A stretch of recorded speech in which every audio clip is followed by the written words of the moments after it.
when we were having a conversation about UBI with Chris Olson and the notion, like I brought up mayors for a guaranteed income, and Michael Tubbs, the mayor for Stockton, like Stockton. a lot of the data that where people just assume, oh, they're just gonna, this is like the most welfare queen and king sort of thing to do, just giving people money. Well, the data said like more than 60 or 70%, I need to double check this, more than 60 and 70% went to food, went to paying off bills, went to, just needs. They're not going out. Like, I'm sure that some of that might be happening, sure, but more often than not, people are using it to pay off the necessities, food, rent, bills, all of those things. So this notion that we shouldn't help others at a time of need just kind of boggles my mind. And one of the biggest and the most imperfect things that I think I mentioned in our pre-interview is that, sure, this unemployment plus up wasn't the most perfect response for COVID, but it was one of the biggest anti-poverty things that we've had. And like, I would preferred a monthly stimulus over it being tied to just homelessness.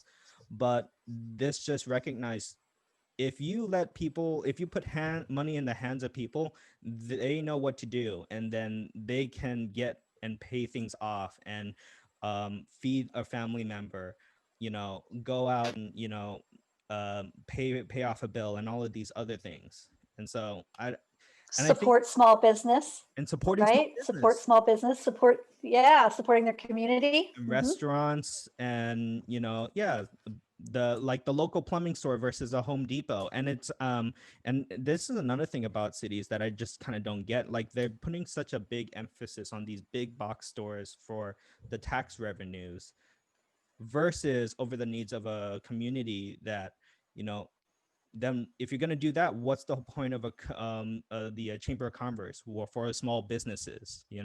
What's And I'm not trying to be very dark or No, but you're right. pessimistic, I but mean, yeah. no. But I mean, you raised that point, and it's interesting about universal basic income or any of these, like the way we talk about money, right? And so you look to the different schools of economics, which, to be quite honest with you, economics has not been very helpful in helping us work with social ills and money, right? We're better off Hmm. looking at like sociology as a discipline. But what's interesting to me about UBI is, on like for leftists and leftist economists, it's all about what the things you just said: social equity.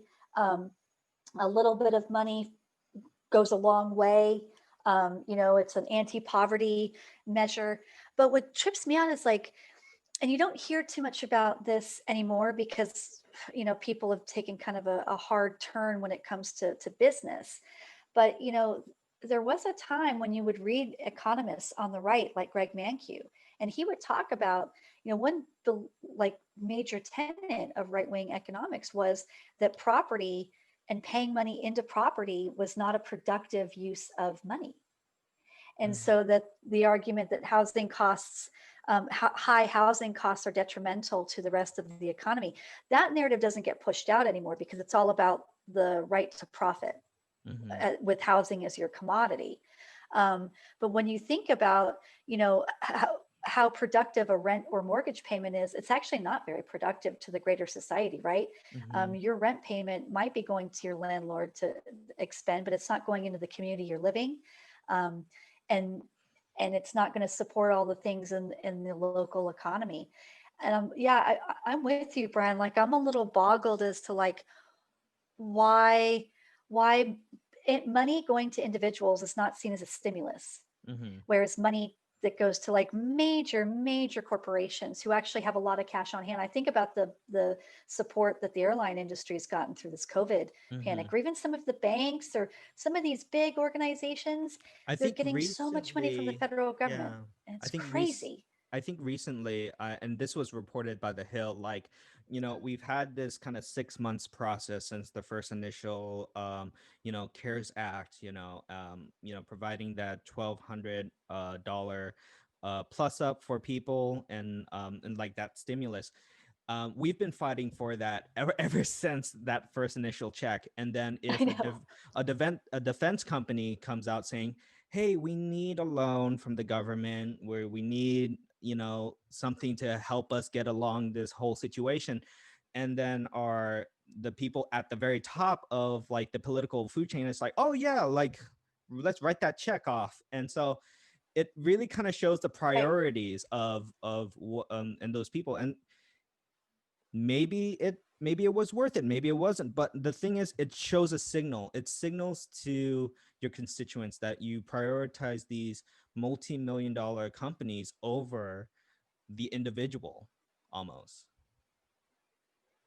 Yeah, and what's interesting is you didn't and you didn't even like play your hand strongly. And what I mean is, you know, between the money that's going out to major companies that arguably actually don't need it, this COVID stimulus, and then or all the money they were getting, and then the '08 bailout of the banks. I mean, I'm still uh, like at a loss to understand why there wasn't by April 1st there wasn't a discussion with major lending institutions and banks saying, you know what, we all need to hit a pause button, because if Mhm. we don't hit a pause button, we're going to have people homeless. Now, the eviction moratoriums were very helpful for that, right? Because they kept tenants in their home, but it's not rent forgiveness, Mhm. right? After all this is over, one of the lasting legacies, right, of this economic and public health crisis are going to be like poverty, even more poverty, because people are on the hook for mortgages and rents that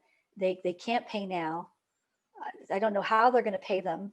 Mhm. The good thing is these debts can't be used to get people out of their housing, but it doesn't erase the debts. Mhm. Um, Leading up to the year 2000, I don't know if you remember this, Brian, but leading up to the year 2000, there was a lot of discussion about something called a jubilee, and Mhm. it was a jubilee for Africa. There was recognition in the international lending community that um, Africa, the continent of Africa, and all the nation states there had debts that prevented them from properly developing. Like, what we're talking about for individuals right now, like people are so saddled with debt, they can't they can't do anything else. They can't even make their own best life decisions. So Mhm. leading up to the year 2000, international governments started to talk about debt forgiveness and jubilee for the continent of Africa leading up to 2000. Unfortunately, it never happened. But the idea of debt forgiveness and jubilee is a very old idea. If you look back to ancient cultures, jubilees were done very often. When there was a new king or new monarch, old debts were forgiven. In some societies, it was every 7 years. In other societies, if there was like a major famine, or other natural disaster, there was debt forgiveness. It was an erasing of the slate, and there's not been any of that type of talk. And when I think about how much money the banks have, and these investment groups, Blackstone, all these groups, they have a ton of money. They could do rent forgiveness. They could do jubilee. I can't even. I mean, between like housing cost forgiveness and student loan or medical debt forgiveness, I mean, that talk about a weight Mhm. off of people's shoulders, and that weight would translate into a stimulus. Because people want to go out and spend in their local businesses. You can see it. Yeah. People are really trying to figure that out. Um, but they're limited by money. They're limited by money.